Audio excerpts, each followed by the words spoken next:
Hi students, in this session we are going to discuss about the properties of jet transform.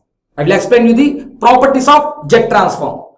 Already I explained you the properties of Laplace transform and the properties of Fourier transform. So they are for continuous time signals. Now I am explaining the properties of jet transform, which is for discrete time signals. So there in Laplace transform or the Fourier transform I consider as x of t because they are continuous time signals, but here I am going for a discrete time signal. So here I have to consider as x of n. Okay, so here I will take the signal as x of n. If there are two signals, I will consider x1 of n and x2 of n. So same there in Fourier transform or in Laplace transform we have the properties. In the same way in jet transform also we have the properties. The first one is linearity property. So linearity, for linearity property we need two signals.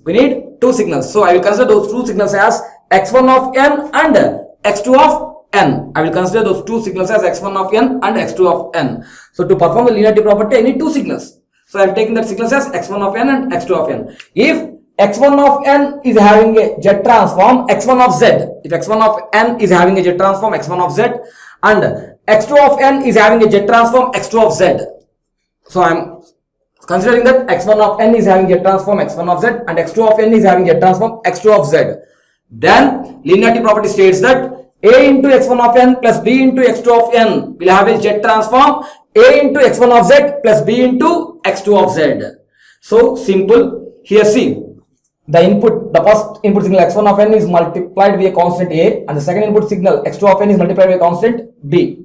Now see, the jet transforms of the first signal is x1 of z, that is multiplied with a, and the jet transform of the second signal is x2 of z, that is multiplied with the b. Here the both input signals are added, here there the jet transform signals are added. So it followed the linearity property. Hence I said the linearity property as a into x1 of t plus b into x2, a into x1 of n, not t is for continuous time signals. So a into x1 of n plus b into x2 of n will have a jet transform a into x1 of z plus b into x2 of z.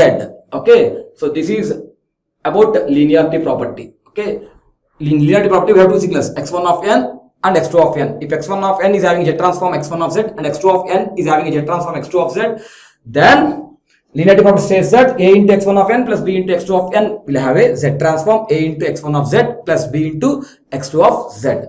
Now we go for the time shifting property. The second one is time shifting property. So we all know that shifting takes place with respect to time. Here we are considering that as n because it is discrete. So we are considering as n. So for time shifting one signal is enough. Hence I consider only x of n. So there is a shift in that one, that is x of n minus something or x of n plus something. So we consider that is x of n minus, here I consider as m. So I consider the time shifting as x of n minus m. Okay, so that is the signal is delayed by m units or m second. Okay, x of n minus m. See, if x of n is having a jet transform x of z, then the time shifting property states that x of n minus m will have a z transform z to the power of minus m into x of z, z to the power of minus m into x of z. Okay, so if x of n is having a jet transform x of z, then x of n minus m will have a jet transform z to the power of minus m into x of z. Simply this is time shifting property. For this the jet transform is z to the power of minus m, this one minus m into x of z. The third one is multiplication by an exponential sequence. That is, here I have to multiply the given signal with a exponential sequence, that is a power n. Here a power n is the exponential sequence. So I have to multiply the a power n with the given signal x of n.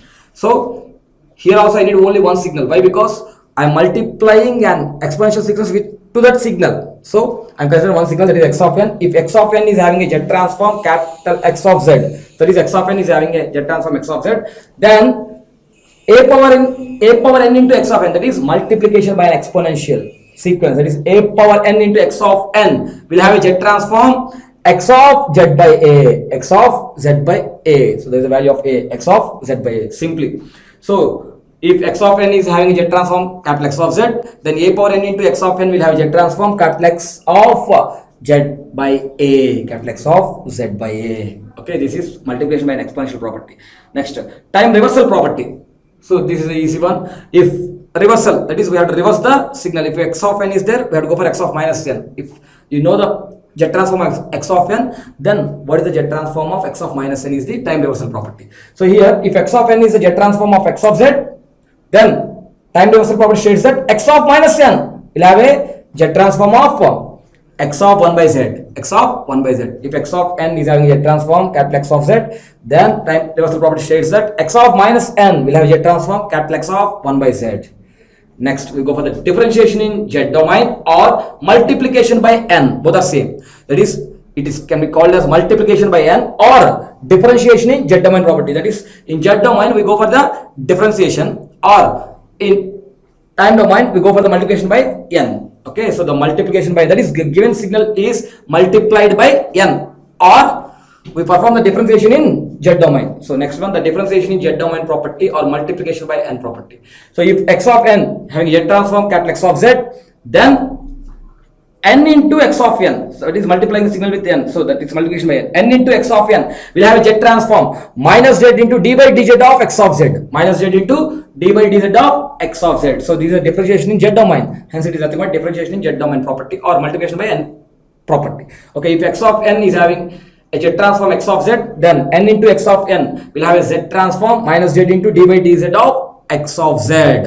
Now, convolution property. So for convolution we need two signals, hence I am considering x1 of n and x2 of n. So if x1 of n is having z transform x1 of z and x2 of n is having z transform x2 of z, then the convolution x1 of n convolution x2 of n will have a z transform x1 of z into x2 of z. That is, the convolution in time domain converts to the multiplication of the z transforms in z domain. Okay, convolution in time domain changes to multiplication in z domain. So if you move from one domain to other one, the convolution will change to multiplication. The same way generally. Okay, so for Laplace transform or for Fourier transform also we got seen, if there is a convolution in one domain, the other domain, that it will be converted into multiplication. Okay, now in convolution property, if x1 of n having z transform x1 of z and x2 of n is having z transform x2 of z, then x1 of n convolution x2 of n will have a z transform x1 of z into x2 of z.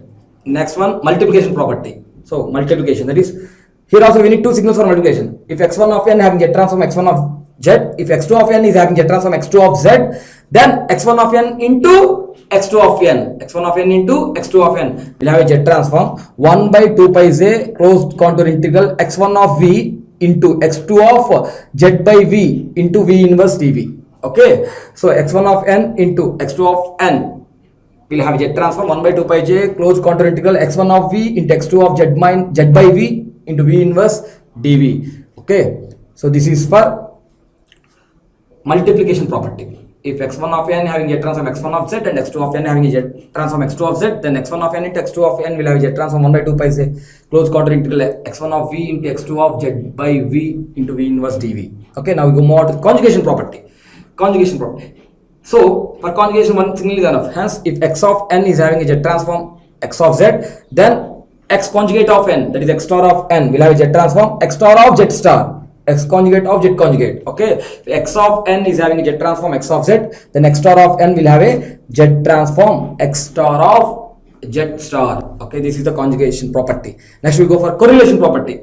So this is a different one when compared to Laplace and Fourier transform. Okay, correlation property. Already you know the formula for convolution. For correlation also you have a property. We know that. You know the properties, you know the formulas for convolution and you know the formulas for correlation. So in correlation there are two things. One is autocorrelation and cross correlation. If we go on with respect to the same signal, that means signal is compared with the delay of the same signal, then it is autocorrelation. And if a signal is compared with the delay of the other signal, then it is cross correlation. So already you know that. Okay, there we have to use the formula of correlation formula, cross correlation formula. Okay, now correlation property. If x1 of n, so there is in correlation we need two signals. Okay, like convolution we need for correlation also we need two signals. If x1 of n having z transform x1 of z and x2 of n is having z transform x2 of z, then r12 of n, that is cross correlation. Okay, if it is same, then r11. R12 of n, that is cross correlation, that will be represented with x1 of n cross correlation x2 of n. So this is the symbol for correlation, cross correlation. x1 of n, a correlation x2 of n will have z transform x1 of z into x2 of z inverse. x1 of z into x2 of z inverse. Simply here we have taken two signals, x1 of n which is having z transform x1 of z and x2 of n which is having z transform x2 of z. Then r12 of n, that is nothing but x1 of n correlation, x1 of n correlation x2 of n will have z transform x1 of z into x2 of z inverse. Here already know the formula for correlation. I am again given x1 of n correlation x2 of n will be equal to summation L equal to minus infinity infinity x1 of L into x2 of L minus n, or summation L equal to minus infinity x1 of L minus n into x2 of L. Both are same. So for convolution also we have two formulas. Okay, here for correlation also we have two formulas, that is x1 of n correlation x2 of n will be given by summation L equal to minus infinity x1 of L x2 of L minus n, or x1 of L minus n into x2 of L. Simply summation L equal to minus infinity x1 of L minus n into x2 of L. So by using these two formula you can prove this correlation property. So these are the 10 properties with respect to Z transform. Along with this there are two other important properties as I explained in Laplace transform. For Z transform also we have two important properties. Okay, that is initial value and final value, that is initial value theorem and final value theorem. Okay, so these two are useful when you want to find out the initial value. Okay, initial value, and we have to find out the final value without taking the inverse Laplace transforms. Okay, there is no need to go for the inverse Laplace. Directly we can find out the value of initial value and final value if the Z transform is given without the knowledge of, without going for the inverse Laplace transform. We can directly find out the values of initial and final if the Z transform of signal is given. Okay, first I will start with the initial value theorem. So in initial value theorem, if x1 of n, x of n, that is I am considering a signal, I am considering a signal, a discrete time signal as x of n. If x of n is having a Z transform x of z, if x of n is having a Z transform x of z, then limit n tends to 0 x of n, that means n tends to 0 x of 0, that is initial value x of 0 will be equal to limit z tends to infinity x of z. Already I know the x of z transform, so in that I will go for z tends to infinity. Directly I will get the initial value. So the initial value theorem states that if x of n is having a Z transform x of z, then limit n tends to 0 x of n, that is x of 0 will be equal to limit z tends to infinity x of z. The same final value theorem. So final value theorem, I can find out the final value of the signal directly from the Z transform without going to the inverse Z transform. Okay, here also I need only one signal, that is if x of n is having a Z transform capital X of z, if x of n is having Z transform capital X of z, then limit n tends to infinity x of n, that is x of infinity, final value x of infinity will be equal to limit z tends to 1, not 0, z tends to 1 into z minus 1 into x of z. See, z minus 1, so z tends to 1 means 1 minus 1, that is 0. So they are not directly applying z tends to 0, they are applying like limit z tends to 1 z minus 1 into x of z. Remember this one, limit z tends to 1 into z minus 1 into x of z. Okay, so in final value theorem, if x of n is having z transform x of z, then limit n tends to infinity x of n, limit n tends to infinity x of n, nothing but x of infinity will have a value limit z tends to 1 z minus 1 into x of z, limit z tends to 1 into limit z tends to 1 z minus 1 into x of z. That is the final value theorem. So if I know the value of x of z by substituting limit z tends to 1 z minus 1 into x of z, I can get the final value, that is x of infinity. So this is the final value theorem. So these two are very, very important. They will ask you the problems based on this. Just by using these two formulas, we can find out the initial value and final value of the given Z transform equations. Okay, so for this you have to go for the proofs. So I am leaving this topic for you. So you have to prove all these properties because I explained you for Fourier transforms and Laplace transforms. So it will be very easy to prove. If you have any doubts, you can ask me at any time. Okay.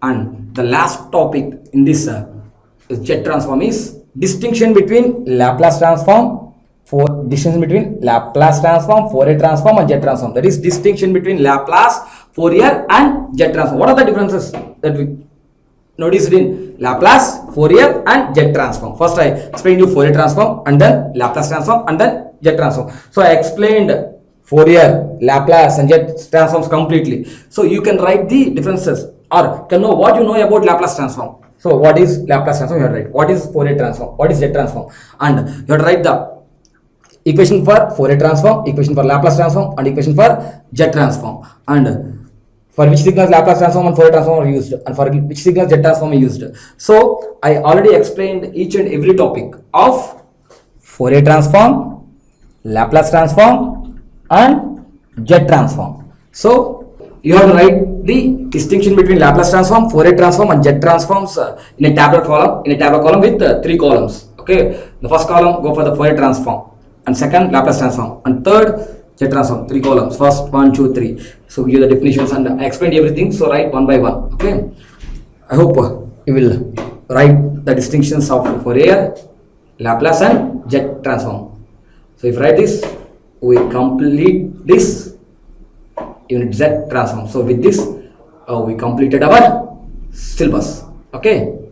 Thank you. Thank you, one and all.